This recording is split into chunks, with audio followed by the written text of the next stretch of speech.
Today, excuse me, we're fortunate to have with us some insights like we've been providing every week on some different aspect of what we're all dealing with pandemic and everything. And it occurred to us that as I think I wrote to most of you, we've been relying on people to deliver the news to us for a lot of the information that we're able to share and learn and everything.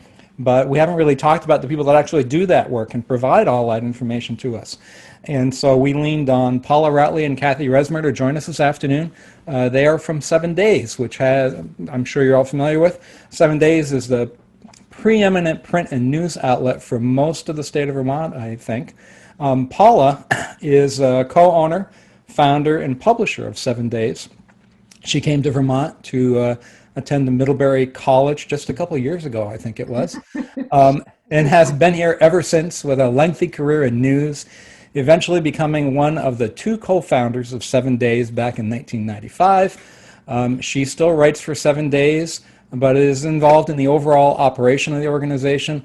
Of special note is that in 2015, Paula was inducted into the New England Newspaper Hall of Fame.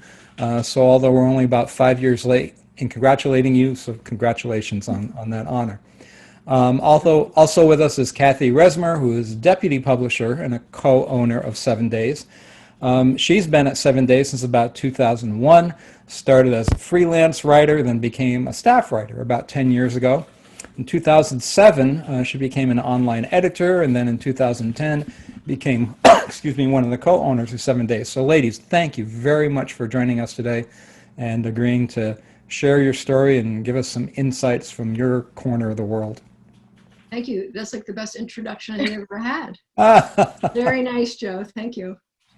Yeah, as you said, I'm the publisher, co-editor, and co-founder of 7 Days, and I just want to thank you for this opportunity to address a group that we know and love, and we recognize and appreciate that you're mission-driven financial institutions, and as such, you've been great community partners for 7 Days over the years. Your support has helped us put on Restaurant Week, the 7 Days, the Kids Vermont Camp Fair, the Vermont Tech Jam, and our Stuck in Vermont video series, to name just a few endeavors that have strengthened our shared community, I think. Cathy, yourself a little bit more? Oh yeah, well, so I don't even know what else to say, Joe. Yeah, I'm the deputy publisher. Paula and I normally sit right next to each other in the office, but we've barely seen each other at all since March. And Joe sent us some questions, and Paula and I just kind of wrote down some answers and thoughts to share with you, and we're gonna go through that. That would be awesome if you just want to, start wherever is comfortable. I thought for the few people, well, I think everybody knows about 7 Days, but they may not know about its origins and how things have, changed over the years, and how you've gotten to where you are now and everything. Yeah. So maybe that's a starting point, or whatever you're both comfortable with, Okay. ladies. Your questions were so good, Joe, actually, and we want to get to the ones at the end. So I love telling the story of how we started, but it can take a while. So I'm gonna give the short version. Sure. Basically, we started the paper 25 years ago this week, or the first issue came out September 6, 1995. One day in mid-July, we were working for the Vermont Times. I don't know if people remember that. It was around for 5 years between 1990 and 95. They sold, and I won't bore you with the details, but we ended up leaving. And in 6 weeks, we wrote a business plan, we raised the money, we hired everybody, we found office space, Pamela and I were the only writers, so we had to write the stories in the first issue.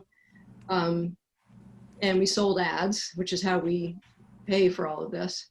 We never tried to get a bank loan. We just borrowed $68,000 from friends at 6% and paid them back in 3 years. So I used to say it was the hardest 6 weeks of my life, but now that we've had the pandemic, I don't know if I can say that anymore.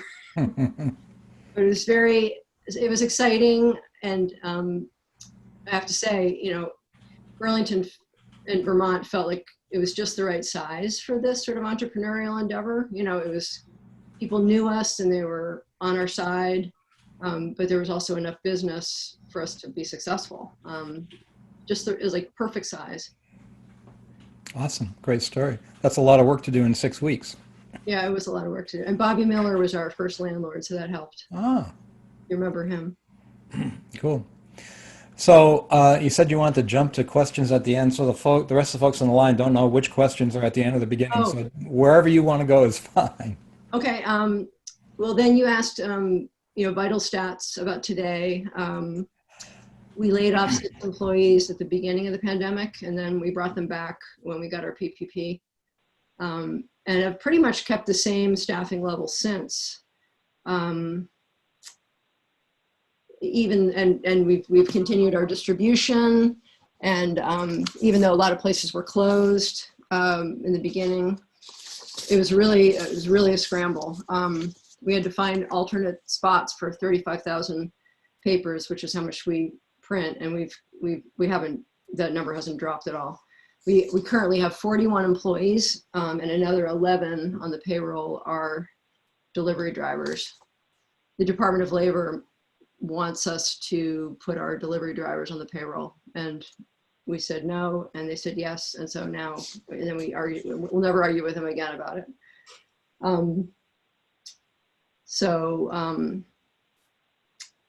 And we started with 6 employees and a 28-page paper. From there, the size of the paper and staff just grew and grew. I'm talking about, since 1995. I don't know if people realize this, but the size of the paper is determined by the number of ads in it. So it's generally 50% advertising, 50% stories. So if the paper gets bigger, it's because we were selling more ads. So the news holes got bigger and bigger. And Pamela and I were the only writers for 7 years. All of our writers for 7 years were freelancers, like Peter Frayne. People remember Peter Frayne, Kevin Kelly, all these people. It wasn't until 2002 that we hired our first staff writer, Ken Picard, who's still with us and also an owner. Then the next 18 years we spent building our news team, which I think is pretty kick-ass at this point, I have to say. But that's expensive. The news operation is very expensive, and obviously those staff writers, you need staff writers because the freelancers can say no to you. So if you're really serious about covering news, you've got to have people on staff that you can direct and say, you're doing this today. You don't like it, but you got to go cover this. So we sort of grew organically and built that up to the point where we are now. Yeah, and actually, I'm just going to jump in and say, I don't know if you're all readers or paying very close attention to what we've been up to, but as Paula said, we really focused on building the team. I actually was a freelance writer in 2001 and ended up going on to do other things as I saw things that were interesting that I could do. And actually last year, 2019, was, I think, our best year ever. We had just an incredible year. We did this year-long series on the opioid crisis called Hooked, which I think we heard from folks saying that it really helped change people's attitudes about addiction. And so we invested heavily in that. We brought in a woman to write that series whose sister had died the year before of an opioid-related death. And so we'd done that. We also, at the end of last year, we had some stories about, you probably saw the stories about the former Burlington police chief, Brendan Del Pozo, and we also reported a lot on Vermont prisons. It's hard to remember back that far because of the coronavirus. But at the end of 2019, we had this really great year, and we actually did this series with VPR. We had our first collaboration with Vermont Public Radio. Our series was called Worse for Care. And right at the beginning of this year, right before the pandemic came, it actually won a regional Edward R. Murrow Award. So we were really excited to have done this reporting with VPR. And we, the series actually, our data editor created a a searchable database based on public records where people could find out what infractions a state-regulated elder care facility had. And that's all public information, but it hasn't really been public. And so our data editor and our reporting team made it more public and then did a series reporting on it. And it was just great. And that was 2019. And so we started out 2020 and we thought, oh, all right, we're going to build on that. And actually another thing I forgot to mention, in 2019, this is unusual for our newspaper. GBIC gave us the Harry Bainey Economic Development Award. So we actually got an Economic Development Award for not just the opioid series that we did, but also for the Vermont Tech Jam and Vermont Restaurant Week and all the kind of economic development initiatives that we've run over the years. So it was just a really exciting thing to be recognized for. And then there was 2020. So I'll let Paula take it from there. No, go ahead. Joe, why don't you ask me a question? Because I feel like I'm nattering on. You're muted. You're muted.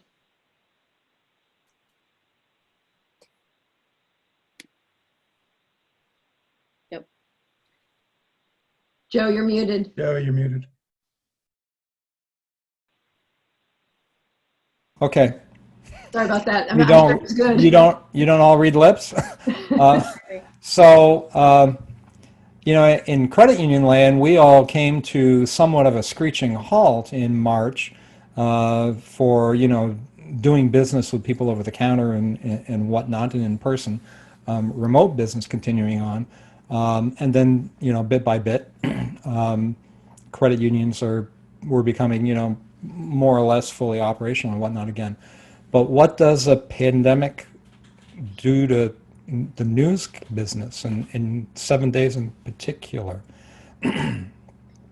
Well, the simplest way to put it is the amount of news to report and the demand for it is sky high.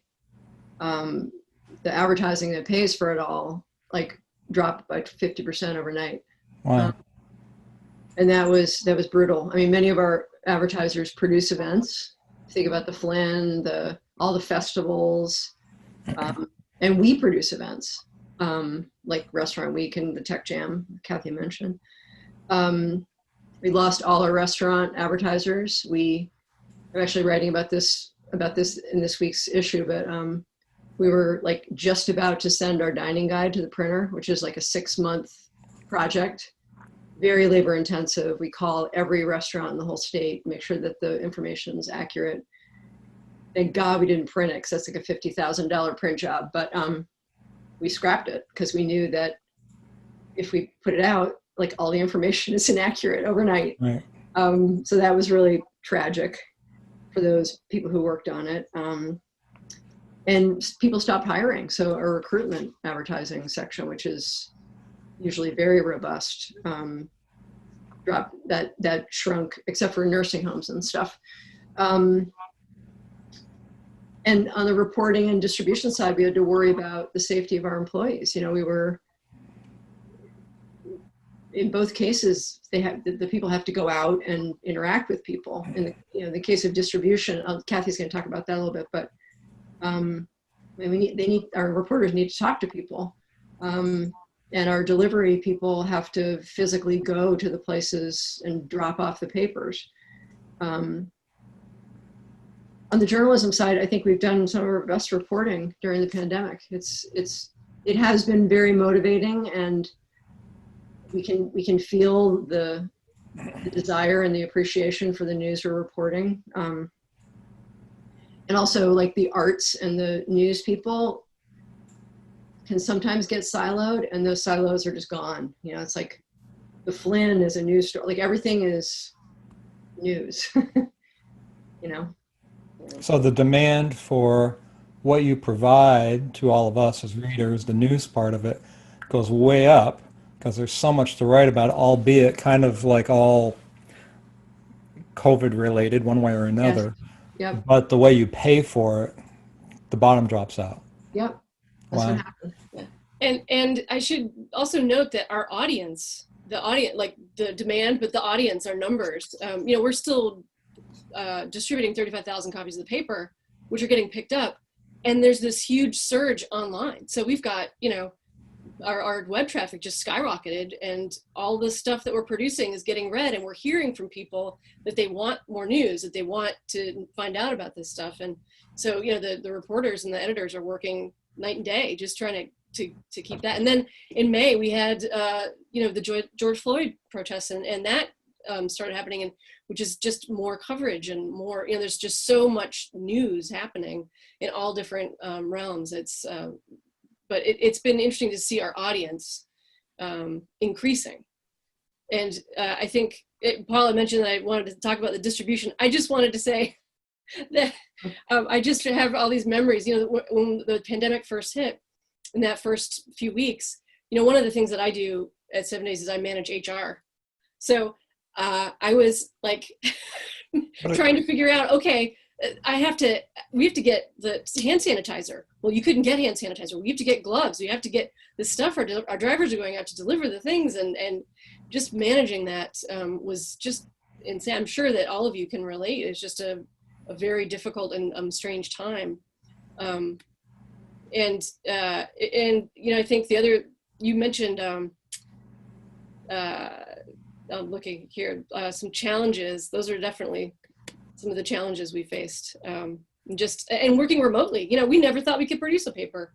But this is 100+ pages some weeks, a newspaper that is meticulously edited and written, then edited, designed, then proofread, then shipped out the door and married with the ads. And it's quite a production, and we just shifted almost overnight to doing it remotely. So that's pretty nice. So just out of curiosity, has the demand for the printed product declined? No. Really? No. We did make an effort to get the boxes out into neighborhoods, which was really fun. Like, we because people weren't leaving their homes. So we were just trying to get the paper to the people. And we had like a little, our circulation guys riding a bike with a cart on the back, yelling extra, extra. It was really fun. We try to be creative with adversity, but we still have all our staff have boxes in front of their homes, and then other people emailed us to say, I'll take a box. I'll put a box in front of my house. That's been fun.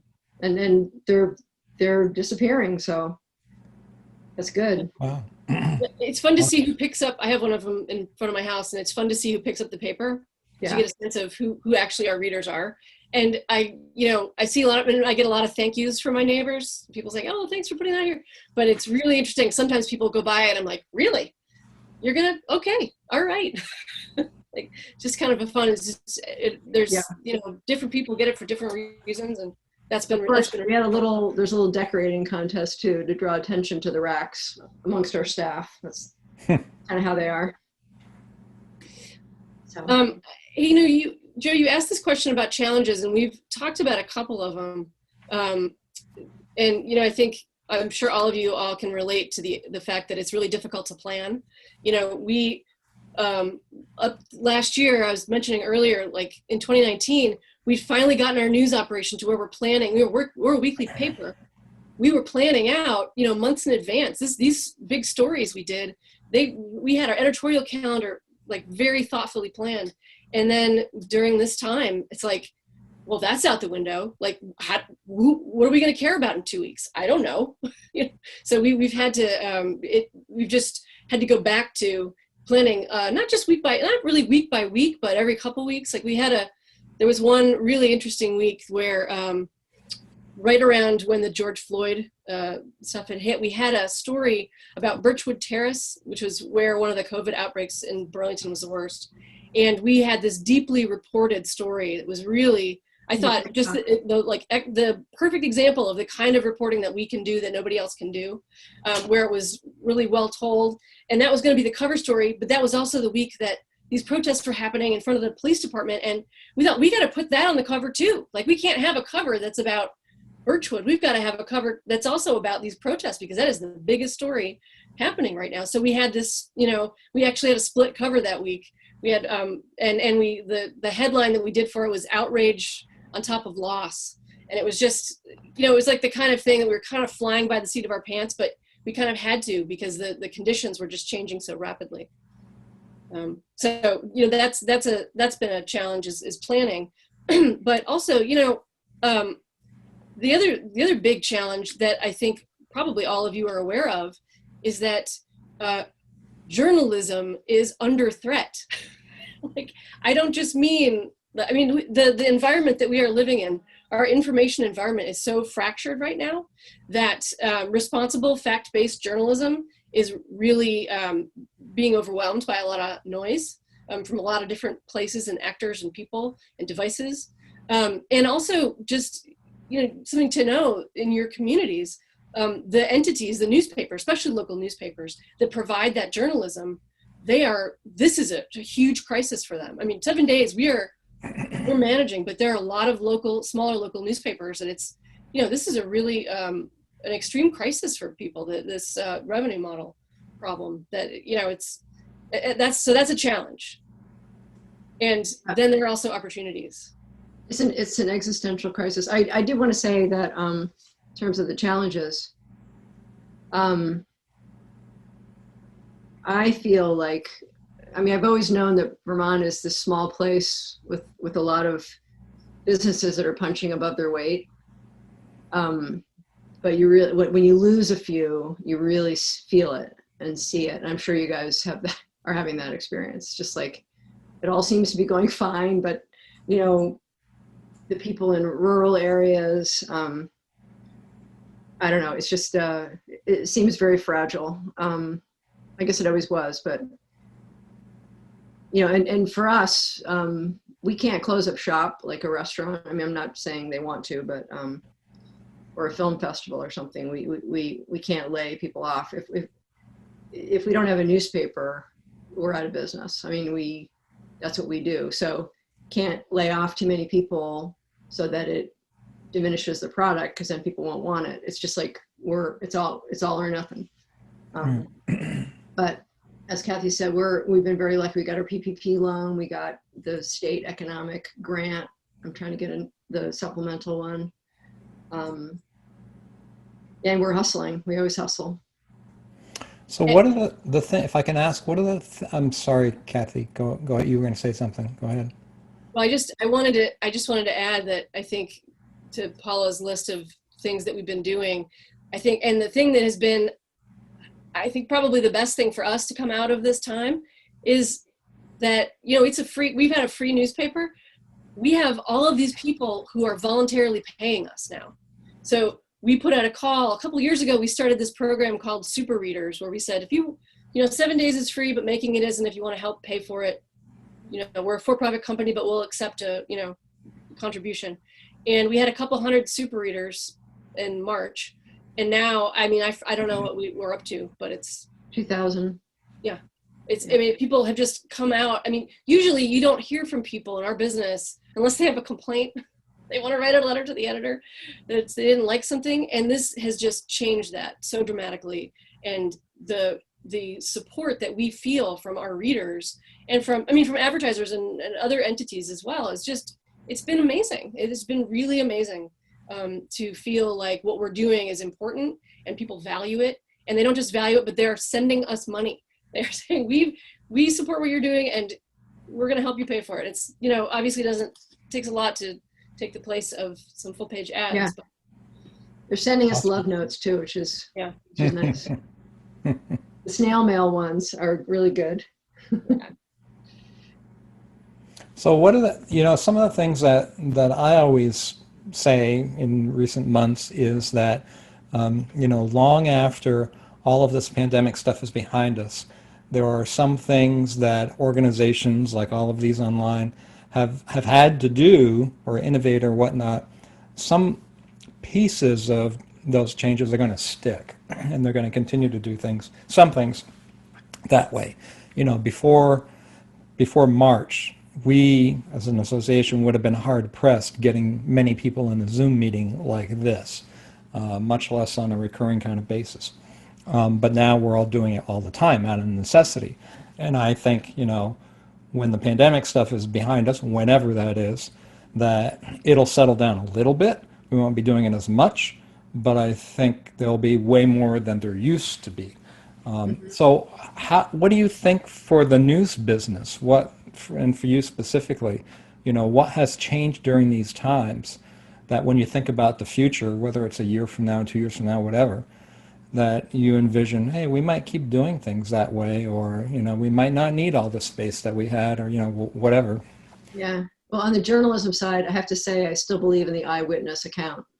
I worry about over-reliance on video, and like it can be dangerous. But we've always given people a lot of independence in terms of when and how they work. And we have salespeople, we have reporters, they all make their own hours basically.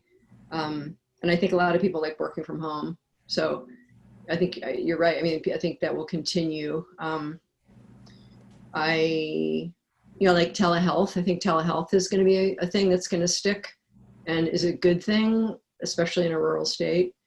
I do miss in-person meetings though, because we have a very collaborative leadership style or approach. And so I find like when the little box is lit up, you can't really interrupt the lit up box, we interrupt each other all the time, and that's hard to do online. But I bet, I don't know, maybe some people like that better than what we had before. What do you think, Cathy? I think that I like working from home personally. So I'm immunocompromised and somewhat, and I've been, working from home since March and haven't really left a whole lot. And I have this little room that's my office. It's like 6 by 9 feet. And I'm just able to do my whole job in this little room every day. It is kind of amazing, and just communicate with people. And I think that's something that I think taking away is like that the remote working works, but also just a different idea of how much we can accomplish. I think this time has made it like, you used to go out to lunch with somebody, or you have a meeting, and there's a lot of time that you spend, and it's important to get to know people and to do that. But with the Zoom meetings or phone calls, I just find that we're all more efficient, maybe.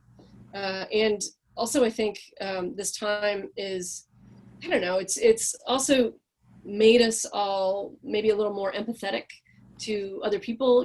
I've had so many calls where you've got somebody's kids are in the background, or their dog, and you're like, oh, I'm so sorry, there's this thing happening. But of course there's a thing happening, because you're a person and you have a life, and we're all, together in that. So I think there's this sense of solidarity that we have that is, I think, really great. We'll probably lose that at some point, but that's been good. I think, and getting more familiar with our tech tools, the tech tools that we've always had, but maybe haven't had to use or adopt really fully. We've become more adept, I think, at using them. Actually, another thing I just want to mention is that something that's happened during this time that's become really clear for me is that I think there's the real understanding now of the importance of trusted local sources of information. What's a trusted source? And during this time, because we have been working and building up our operation over the last several years, when the pandemic hit, we were able to, we knew who to call at the Department of Health. I knew who to call when I thought, gosh, 7 days could really help the Department of Health get out public health messaging about this new term, flatten the curve, or this new thing that's called social distancing. We could really help people understand that. And I knew who to call at the Department of Health. And I just picked the phone and called them, and they were like, oh, that's a great idea. And then, next thing you know, we've got big ads in our paper from the Department of Health about social distancing. And, I think being able to get things done, I don't know if you guys are experiencing that too. Like you find the decision makers, you find the people within the organizations that you work with who are going to get something done, and you connect with those people, and it happens. That's been a really empowering thing that's happened for me, that I've experienced during this time. I hope it continues. Stay in your room. Yeah.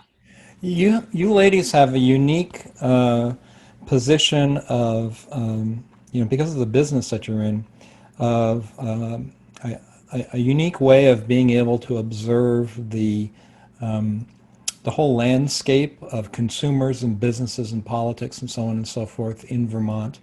And I guess I'm wondering if there's anything that has struck you during these 5 months, however, 5, 6 months, about that's surprising to you. Areas of what you write about, sectors, whatever, that were more disconcerting to you because of what's transpired than others, or maybe at the opposite end of the pendulum, things that you never would have envisioned have gone as well as the businesses or sectors that have gone amazingly well in spite of what's been going on. Anything cross your mind? Well, I'll just start by saying we're really worried about, retail, and just people instinctively, or reflexively going to Amazon, and like it's already bad. It's already having a terrible impact on our local businesses, but will people be able to go back to buying locally? I mean, we never stop beating that drum, I also worry that, well, I think there are a lot of people my age, I'm 60, who run businesses, or, maybe they came in the 60s. So, baby boomer generation, people running businesses all over the state, including in rural places that might just be like, we can't work this hard. I mean, we've been working hard. It was hard before, but now we're done. I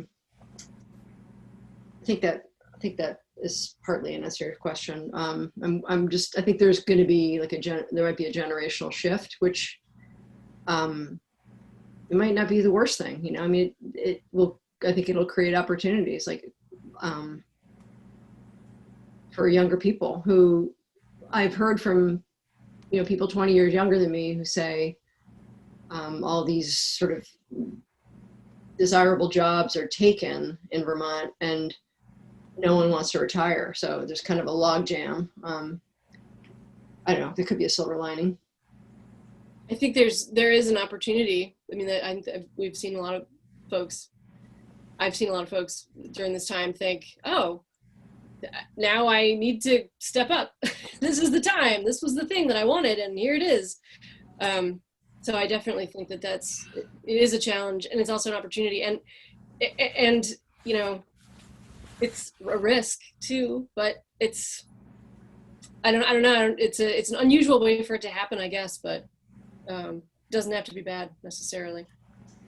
Something one of you said reminded me that was it last year or the year before? I guess it's been a discussion in the State House for a couple of years now, and there was legislation that went into place and for the state to start a program to, pay people whatever, was it $10,000 or $5,000 or something to move to Vermont to do your job remotely and all that kind of thing as an incentive. Debatable how much of an incentive that was, if you weren't already planning to move here and whatnot. But the thought occurred to me that, well, they don't really need to do that anymore because there's a lot of people looking to remote locations, rural like Vermont, to do their job because a lot of people can do their job remotely now who couldn't do it just a few years ago. As long as they can get internet access, yeah. Right. Well, that's true too. Yes, yeah, for sure. I'm sure you've heard, I mean, there's a lot of anecdotal evidence that that's happening. That's why the real estate market is on fire and people are buying houses sight unseen. And we're going to do a story about that, not this week, but the week after, just actually finding some of the people, finding and figuring out why they've come and how they're going to manage. We do have realtor acquaintances telling us stories on more than one occasion of, some New York City person that, buys a house in the Northeast Kingdom, sight unseen, and the local realtor being all concerned that, after the first month there, somebody's going to wake up and say, I didn't realize I had to drive 10 miles to get gas or, go get a quart of milk or something like that and won't like it. But there's a lot of that going on. Right. I know that could be a silver lining too. For sure. So I think I might have mentioned to you also how, in credit union land and financial services in general, that we've had a number of economists join us, and the forecasts for 2021 are not super optimistic. Some institutions, have an easier time than others, but I think the general theory is an assumption that at whatever point that all of the financial assistance of the various types, federal and state, to consumers and small businesses goes away, then that will be kind of like waiting for some people for the next shoe to drop to see, have they gotten their job back or not? Are they going to be able to start paying their mortgage again or their car loan or whatever happens to be, and so on and so forth. So big questions about 2021. And I guess I'm wondering,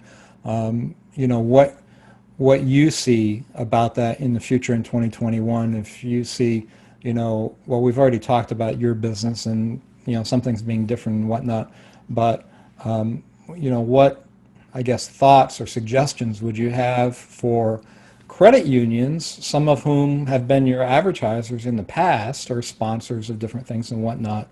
What comes to mind when you see businesses like these credit unions that have skinny down budgets and whatnot? How do they stay relevant, not so much in terms of services, but in terms of public image and in people's eye and whatnot, when finances get narrower? Well, that's a good question. And credit unions have been so good to us. We can't thank you enough. I hope we continue to, provide a high value marketing opportunity. I mean, I think the best thing is to spend your dollars in a way that gives you the most visibility, the highest impact. And this might sound self-serving, but let people know you're doing it. We just had a great thing happen with the Vermont Federal Credit Union, which sponsors the Restaurant Week. It's been canceled. We postponed it and then we waited. We were hoping we could do it this year, but we really can't. And so they agreed to, I can't see who's on there, but instead of putting the money to Restaurant Week, we're giving it to the restaurants that we're going to participate so they can use the money to market whatever they have to sell, gift cards, new takeout options. It's basically an advertising credit that they can use however they want. Help wanted if they're looking for staff. So it's a triple win, I think, and very creative. But the point is, like, we let people know this is happening, so they'll know that you're making that effort. Cathy's done Cathy wants to talk. Well, I'm just going to add to that. The other thing that we did with our Restaurant Week sponsors was when we said we can't publish 7 nights, like within 48 hours, our team had taken all of our database and created this Good to Go Vermont and all of the restaurants that you could get takeout and curbside, and all of that information we got online, and we ran a lot of ads for it and did a ton of promotion on our website and press releases and stuff, and we put the Restaurant Week sponsors there also. So letting people know that, hey, we were able to do this, but that was because of the work or the money that we're getting from our sponsors. We were enabling that to happen. So another piece of that. Great. Cathy, talk about your native, what you did for Ernie Pomerleau. Yeah, well, I just want to mention, so one of the things that's been really great that I've been working on a lot during this time, a couple of years ago, we started doing native content in 7 days, like a branded content program where we would, advertisers would approach us and say, we have a message, we want to craft it like an article and put it in your, usually it was on the website, and we would run a bunch of web campaigns and it would appear in the stream of our articles. It would be very clearly branded and very clearly noted that it's a paid ad or paid post.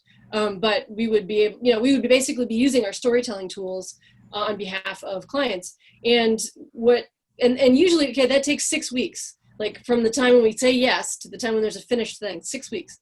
And then during the pandemic, Ernie Pomerleau, he was one of those people we were on the phone with early on, and he's like, we got to get people buying local. We got to make sure this is getting the message out. And he really wanted to sponsor a bunch of articles about local businesses and local organizations, what they were doing during the pandemic. And we just said, okay, we'll make it happen. And I was producing like one of those a week for him, sometimes two. Wow.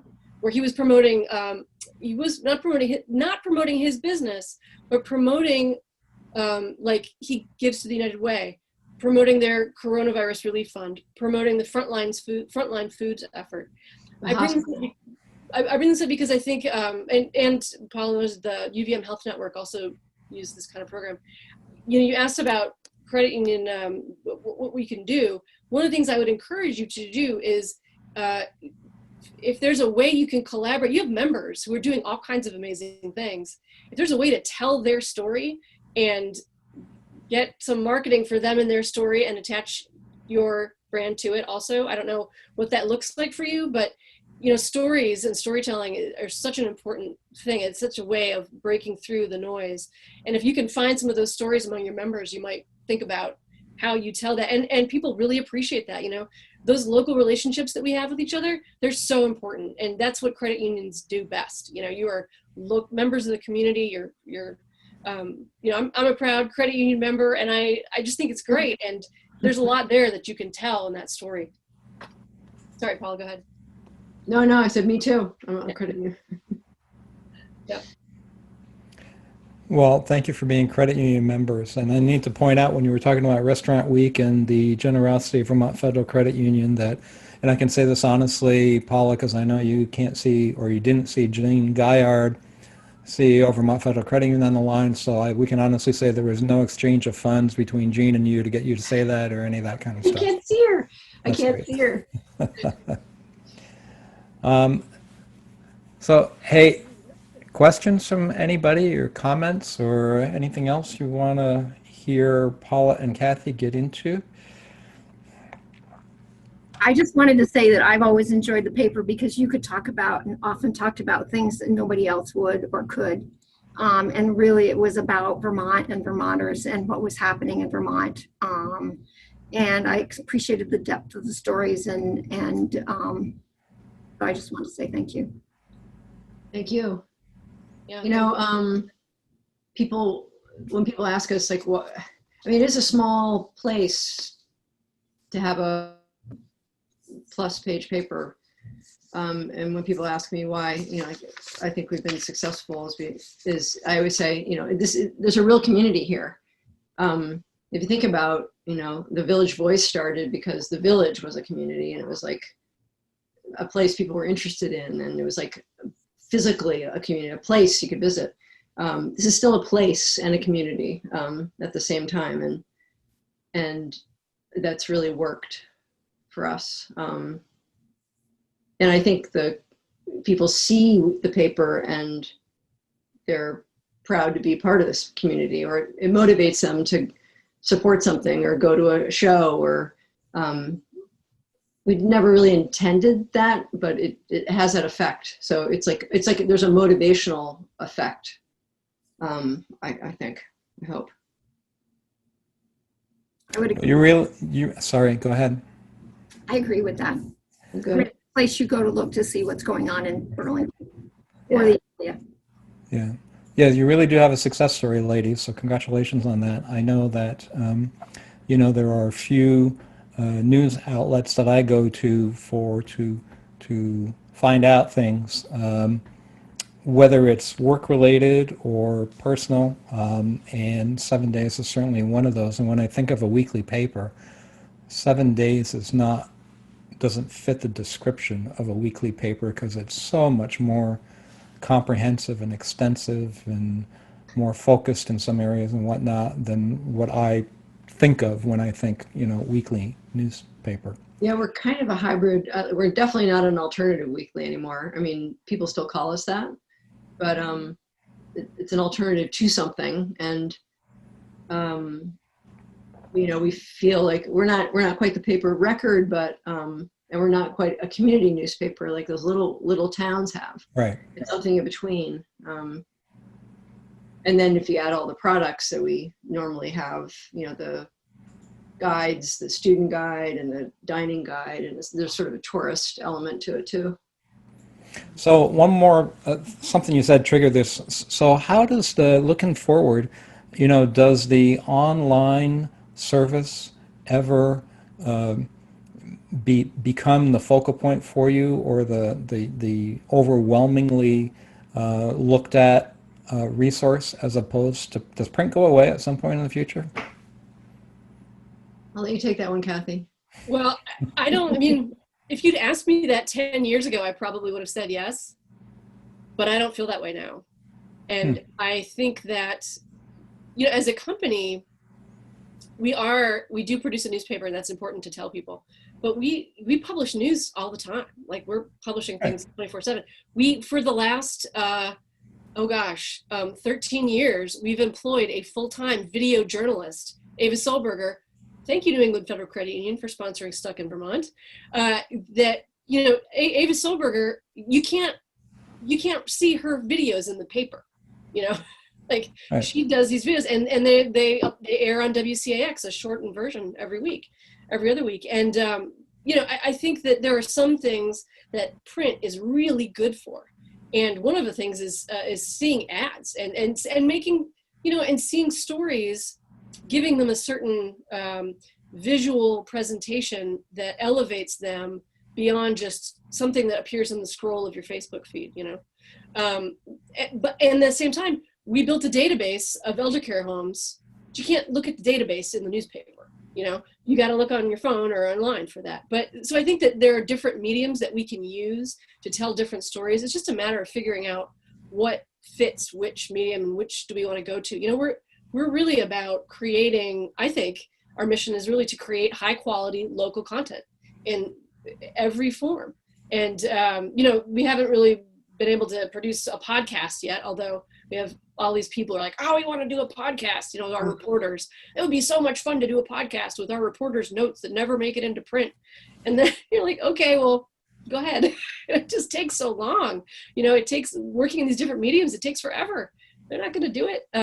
So, you know, I guess my answer is I don't think the print's going to go away. I also think a couple years ago I was at the Vermont Humanities conference, their fall conference up at UVM back when it was an in-person thing. And there was this woman, Virginia Heffernan. She's a writer. She grew up in the Dartmouth area, actually, and I want to say she writes for the LA Times now. Anyway, I went to her presentation. She's an early adopter, sort of like me.